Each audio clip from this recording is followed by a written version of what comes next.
Hi, lovers. So, I'm excited to share with you guys my personal story. And by sharing my story, it will kind of help you to understand why I have started my online platform in the first place.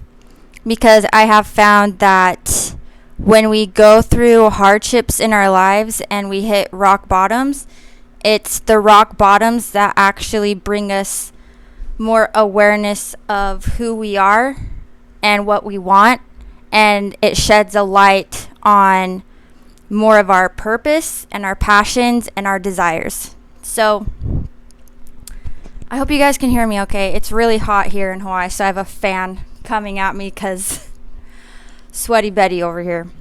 So I will start pretty close to after I graduated high school. I have always been an athlete. I've always loved a challenge, and the guy I was dating at the time got me into CrossFit. And so my inner athlete loved it, very competitive. And I remember this one workout. It was like deadlift 15 times, pretty heavy, and then run around a mile and then do 100 burpees, something along those lines, right? And so I'm doing some deadlifts, and of course I want to beat the girl next to me because we kind of have this undercurrent of like competition energy, you know. And so I'm doing deadlifts, and I remember feeling a pain in my lower back by my tailbone, and I kept going, you know. And long story short, the pain never went away. In fact, I moved to Texas with my boyfriend that I was dating at the time. It was a different one that got me into CrossFit. Moved to Austin, Texas, and at this point, almost a year later, the pain had spread from my tailbone to my whole back to even my neck. So I had moved to Austin, Texas, and at this point, I had crippling back pain. I felt like a 90-year-old woman. I got to this low point where my anxiety was so bad. My depression was super bad. My physical health was obviously bad. It hurt to do anything. I felt totally crippled mentally, spiritually, and physically. It had manifested. So I hit a rock bottom, and I just remember sitting on the back porch, and I'm just like, God, I hate my life. I hate it. I either want to die or I want massive, massive change. And I remember saying, God, if you help me, I will do whatever you desire me to do to help humanity, right? Like, help me. It was like a surrender moment because I had just come to this place where I'm like, I want to die. Total uncomfortableness in all areas. It was so bad I couldn't even look people in the eye. Like, being around people, I got so anxious. So this led me on the journey of looking into myself and my life deeper. And one of the main things that I started to do was, I remember after I had talked to Great Spirit, I was looking, and I just passed a mirror, and I remember just like looking at myself in the mirror and just looking into my eyeballs and feeling what came up. And it was crazy because I felt such shame, fear. I had fear coming up of looking into my own eyes. I was totally uncomfortable, and it didn't feel good. And I was like, this is so curious to me. Why is it so uncomfortable to look at myself in the mirror in my own eyes? And it made sense because I couldn't even look at other people comfortably in the eyes. So this brought up a lot of emotions, and I pulled out my dusty journal, and I just began to write what was coming up for me. And I started to do this every day, this mirror work, right? Like looking at my eyes and noticing what comes up. And as I'm doing that, I embark on the journey of minimalism. So at this point, I had quit my job because I couldn't work. I was doing hair at the time. And so I had all the time. I was in a funk. So I remember looking around and being like, I don't even use half of the shit that is in my house. And so I just felt this urge to get rid of stuff, go through my closet. I remember it was to the point where I got rid of like so many utensils. Like, why do we have so many forks and why do we have so many spoons? Like, we're only 2 people living here. So I'm just going through all my stuff, and it was, I was a brand biatch. I liked my nice stuff, but I never used it. And it's like I wanted to just shed an old skin so bad that I looked at the item and I was like, okay, this has a memory toward it. This has sentimentalness to it, a sentimental energy, very sentimental. But I was like, I just don't use it.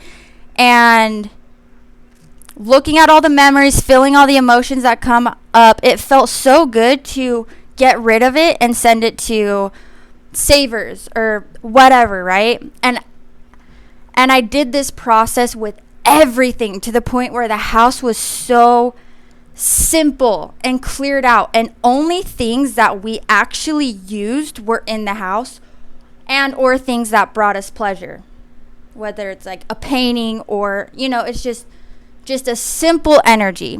And something that was really great about this is it made everything clear. There was clarity within our lifestyle and who we are and what we love. So I remember having my yoga mat just bluntly out, and things that bring me joy, like my painting set and like the skateboard and the golf clubs, were just bluntly out. And so it just reminded us, because there wasn't clutter to distract us, the simplicity of our lives. You walk in the house, oh, I'm going to do some stretching. Oh, I'm going to paint. And so this brought me back by getting rid of my things and simplifying my external environment. It gave me clarity into who I am and what I really value, right? Like, sure, the nice branded purse is nice, but do I actually use it? And so this brought me refinement into who I was. And at the time, I think I was 23. Time is but an illusion. And so got rid of a bunch of stuff and doing my mirror work, journaling, and also I would go to the local park every day. And it was hot as crap in Texas, middle of summer. But when you're going through such an intense low, you want to feel something, you're willing to get rid of stuff. You're willing to go out in the summer heat and walk around the park like a crazy person. And so I'd be walking around the park every day just like sweating. At the time, I was listening to Infinite Waters in my earbuds, and I would just walk around for like a couple hours just walking. And this felt good for my back too. It felt good for my body. So I remember one day I was walking and I just had this powerful download, this powerful insight come to me. And it was the energy of, you have to leave this relationship. And I was like, okay. I feel that. In my heart, I have felt that for a while. So the download, when it came to me, it felt good to hear, because that was the next thing that I was ready to release. After releasing tears, after releasing material items, simplifying things, looking into myself, that was the next thing, right? And so I remember telling him, hey, I gotta go. Like, this isn't working. It's obvious that we're not super compatible. I don't see this being a long-term thing, blah, blah, blah. And so we like cried and talked about it, and then he convinced me to just stay, and I was like, okay. And so I remember that night he convinced me, and then I remember waking up the next morning, and I could not turn my head to the left. I think it was the left. I couldn't turn, like I literally could not turn it. And I was like, what the hell? I didn't sleep on it funky, I don't think. And it was just so curious to me. I couldn't even drive because I couldn't turn my head. So I did the research and I typed in metaphysical reason or spiritual reason for not being able to turn your head to the left. Pretty sure it's the left.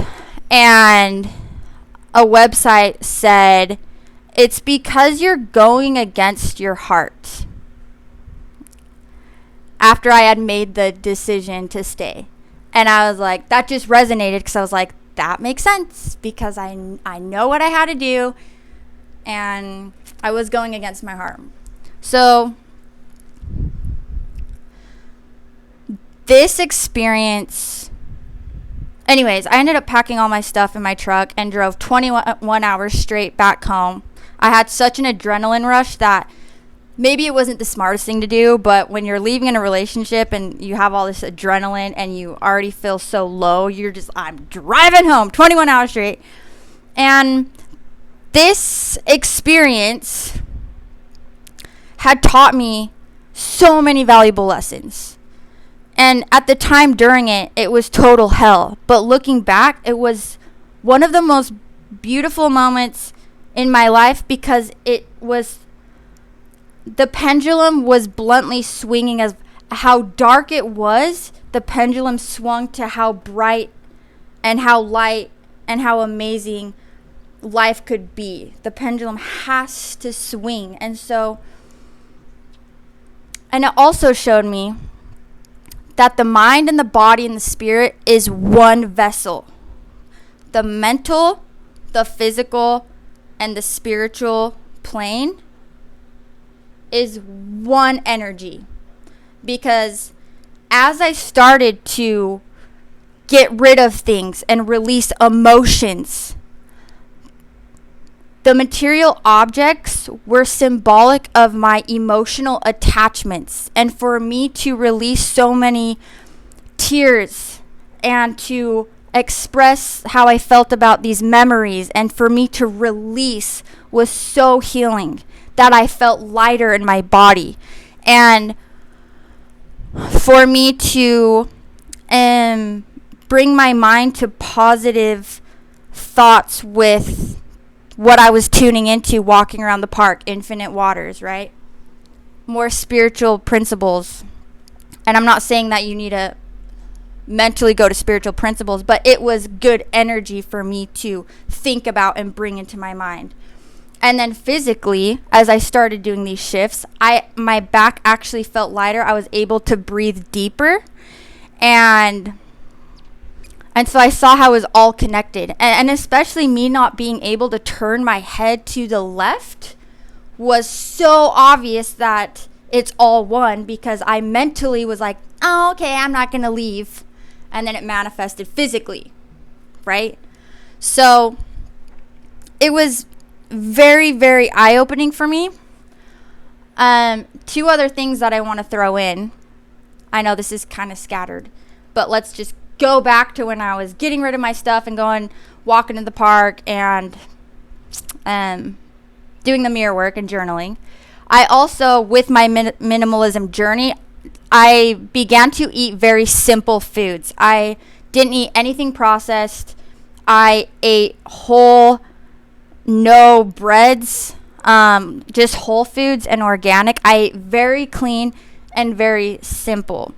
Another thing that I did, because if you guys can relate with this, I want to help all that I can and tell kind of the details of my story, is my back was so bad that I really started researching our primal ancestors, and this led me into getting into sleeping and Japanese culture and why they sleep on the floor and the benefits. And so I had hit such a rock bottom that I had tried it, and it ended up changing my life. So though I cannot forget those two things, because those two things also were game changers.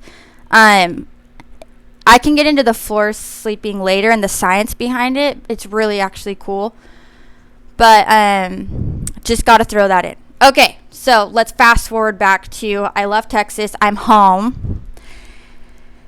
And I started to live a more intentional life. So I started saying no to people and opportunities that did not feel good for me or excite me. And what I really wanted to do was I wanted to road trip and travel. Like, that's all I wanted to do, and hang out with good vibe people who were into a progressive lifestyle, right? And so I started traveling and road tripping a lot and connecting with people who had the same kind of values as me. And two, I started actually weightlifting again, more intentionally. I wasn't doing it CrossFit style. I was actually doing it very slow and intentionally, and really feeling the movement, feeling in my body, rather than being like, I gotta prove something, I gotta beat the chick next to me. You know, I was just very slow and uniform. And that's actually one of the things that, ironically, the deadlifting, which is what hurt my back, was one of the things that really helped me to feel strong in my back again. So, key takeaway, it's intentions. What are your intentions? It's mindfulness. Are you being present in the movement? Are you really being connected to the movement and the process?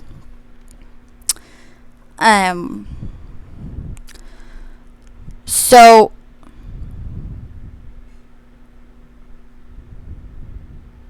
really being in nature really felt good for me, and really connecting with myself in a way that I had never connected with myself.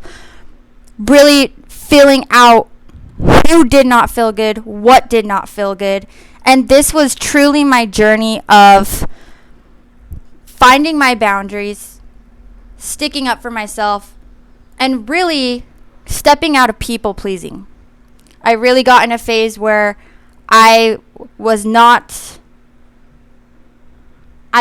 going to cater to other people's I wasn't going to cater to my personal fears of hurting people's feelings, because I had learned that with my upbringing and with how I grew up, it was always other people's needs before mine. My needs did not matter. It was always someone else's. So since I was always on the back burner, I had learned that what I need does not matter. That my emotions did not matter. And so with this programming, what me hurting my back essentially did, and being in this toxic relationship essentially did, was bring me back to myself and my essence. And it really helped me to remove the layers of the programming and to go deeper into the roots of, why do I do what I do? What is the story I am telling myself? What do I actually want? And what is not in alignment with what I actually want? And so at the time, why is this happening to me? Why me? But now I see it was the biggest blessing and the biggest medicine ever, because it has brought me back to me. Thus, it has brought me back to Great Spirit, to my intuition, to my deeper knowing.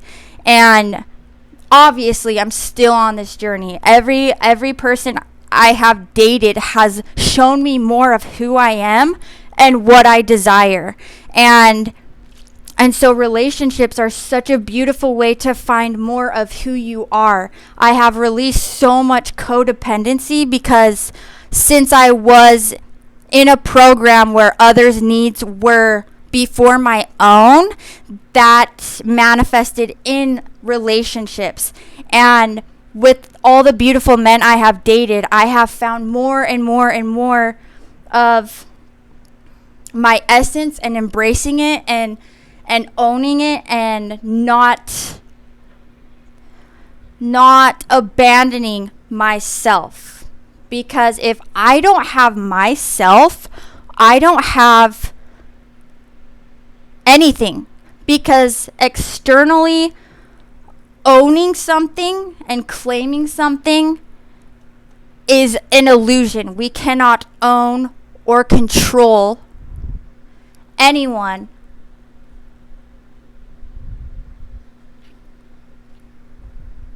So to find the freedom of knowing that as long as I have myself, everything else is just a bonus. And I never want to lose myself again.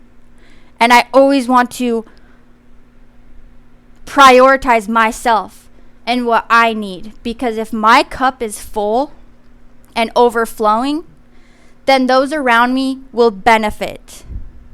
So it's prioritizing my rituals, my passions.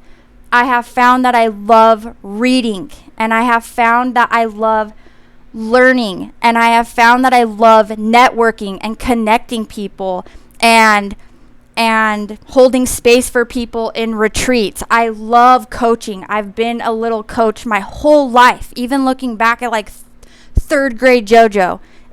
That's always been a part of my essence. So this is my story, and it's still being written. But I wanted you guys to get to know me a little bit more. And just backtracking real quick is when I told Great Spirit, when I told God, like, help me out and I will help you out. Like, I will do what you want me to do. And this is it. This is what I'm doing.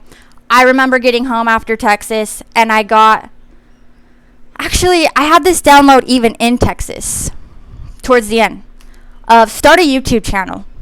It was very, very strong. And so I am fulfilling my mission, and it feels really good. It feels really expansive. It feels really scary, but scary and exciting is the same coin. So if you guys have any questions or comments, please let me know. I encourage you guys to try looking into your eyes for 3 minutes and writing down what comes up. And also write down